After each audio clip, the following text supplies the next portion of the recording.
friends. This is about letting go of your bananas. This title is really interesting.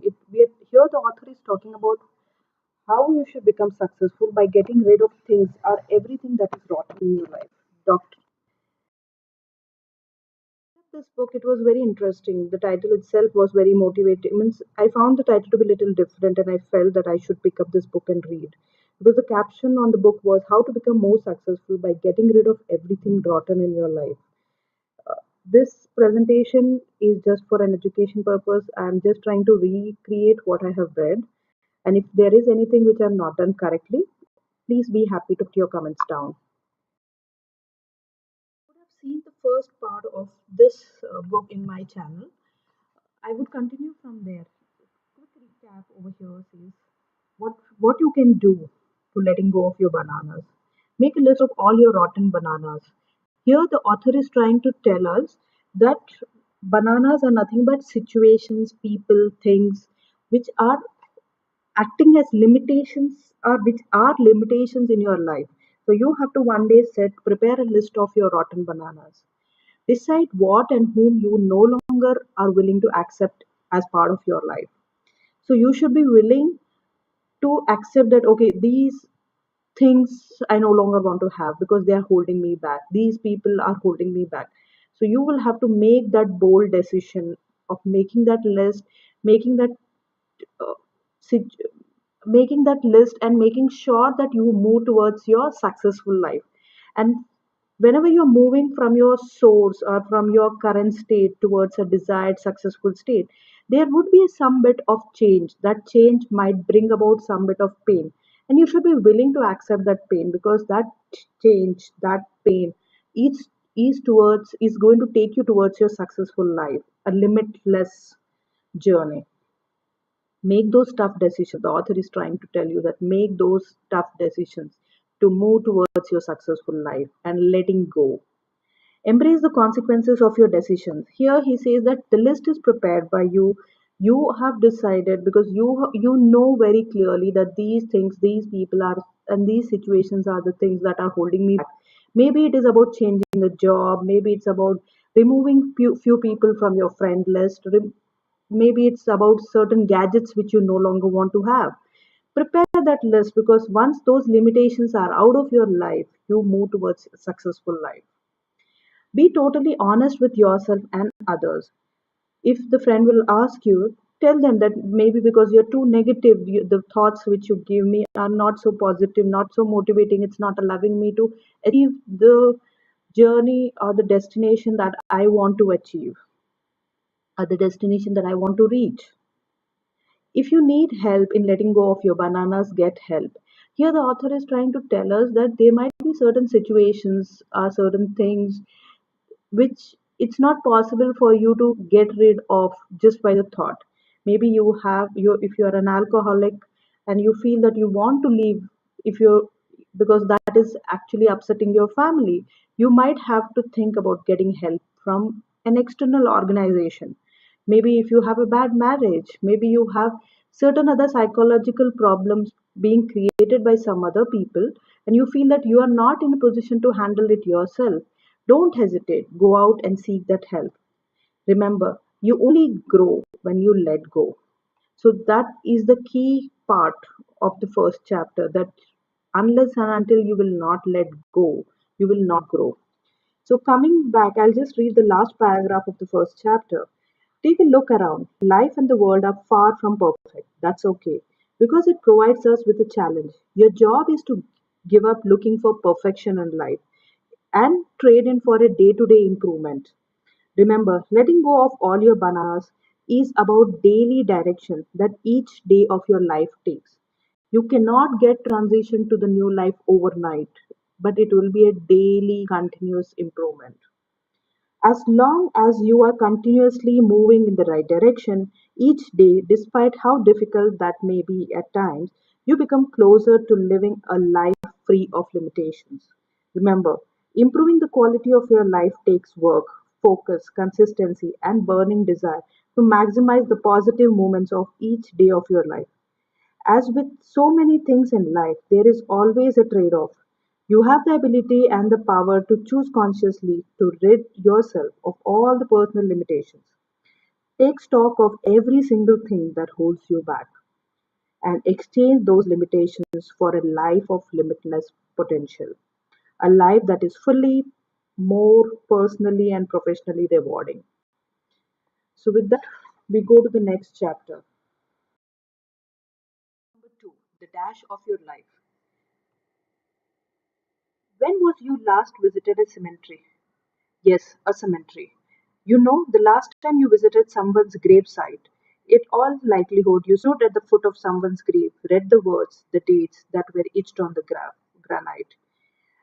I have always wondered how few words, few numbers, or comments etched on a stone would define who a person was, what they stood for and accomplished, whose life they influenced, and the content and the quality of that individual's life. You and I both know that there is so much more to the story than the words in the granite tell us. As you stare at the stone, you notice the name. If that will define his life or her life, your name, not likely. Although some names do have synonymous in the accomplishment, either positive or negative, of a person's life. Good examples are Winston Churchill or Adolf Hitler. Both names create immediate thoughts, images in your mind. Will, will you know for what you did during your life on the earth? Maybe or maybe not. It's all up to you during your life and for others to judge after your life. Will the quality of your life be measured by how many years you have lived? Not necessarily. There are people who are willing to live long, appear to accomplish very little, while some people who achieve great deeds in a relatively short time. Will the specific dates you were born or the dates you died define your life? Probably not. The most important information on the stone tends to be least noticed, and that is the dash. The next time you visit a cemetery, do of your one, just focus on the dash. In reality, that is the only thing that really matters. Let me explain. One day a friend had asked me, "How's your dash doing?" Focus on each moment and work on every minute of your life to make it more meaningful. Believe you're worthy and deserving of a better dash of life. One day a friend asked, "How is your dash doing?" I was absolutely clueless. "What are you speaking about?" So when I said, "My what?" he said, "Your dash. You know, how's your dash?" Still totally lost, beginning to think more about the dashboard of my auto, about running races in the living life. I was completely confused. What he continued, your dash of life is what I am asking. Enjoying my total confusion, I went on to explain that everyone is born between two dates, the date of birth and their date of death. Although you know that their dates were born, everybody knows when their date was born. Nobody knows when is their last date. Trust me, there will be a day when you no longer exist in your present form. The two dates will define your time on this planet. He said that business, like people, also came with these two dates. They explained me the date of birth or the inception of the business and the date of death or the date on which the business is no longer existing. He and in between those two dates lies the dash. Although seldom noticed, when you stop to consider the quality of your life accomplished, the only thing that really matters is the dash between the two dates. So, while these two dates are important, the dash between the dates signifies all the events of your entire life. Your dash is what really defines how you have lived, how you have served others, the impact you have made on people who mattered the most to you, the world in general. It's your personal dash of life. No two dashes are exactly the same. The dash of your life is your dash and yours alone. It is directly reflection of the choices you have made and the decisions you have chosen to act upon.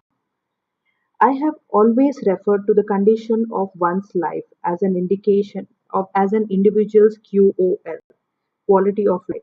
So I suppose that the question how's your QOL is just as good as asking someone's dash.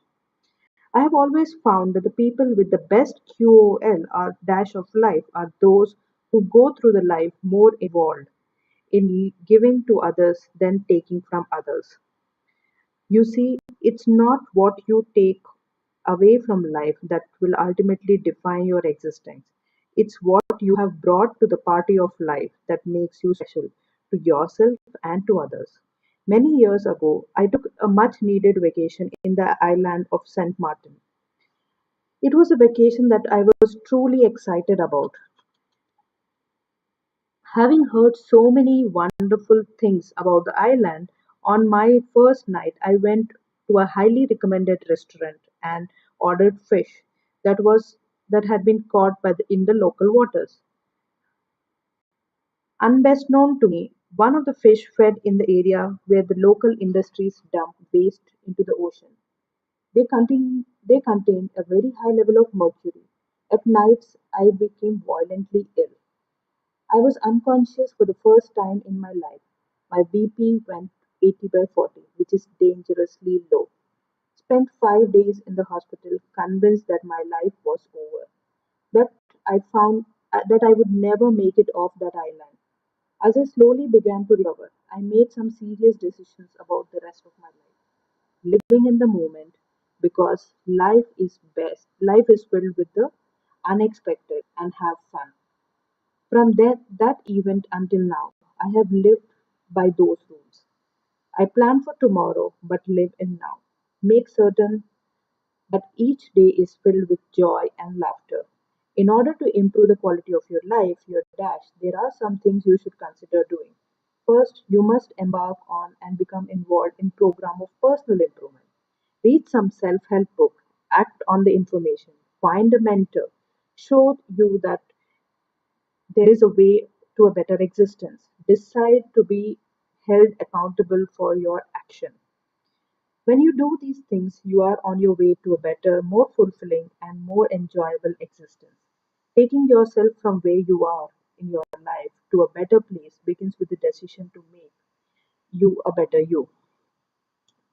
The better you makes yourself, the better you makes every area of your personal and professional life and everyone with whom you come in contact.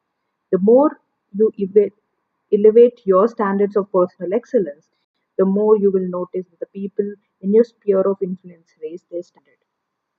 Here, the author is telling a very beautiful way that if you raise your standards, people in your area of influence will also raise their standards. If your thoughts become cheap, your thoughts become negative, then obviously the people around you also start thinking likewise. Hence it's important that if you have to grow, do good, and obviously the good will be contagious. Thanks. Please leave your comments.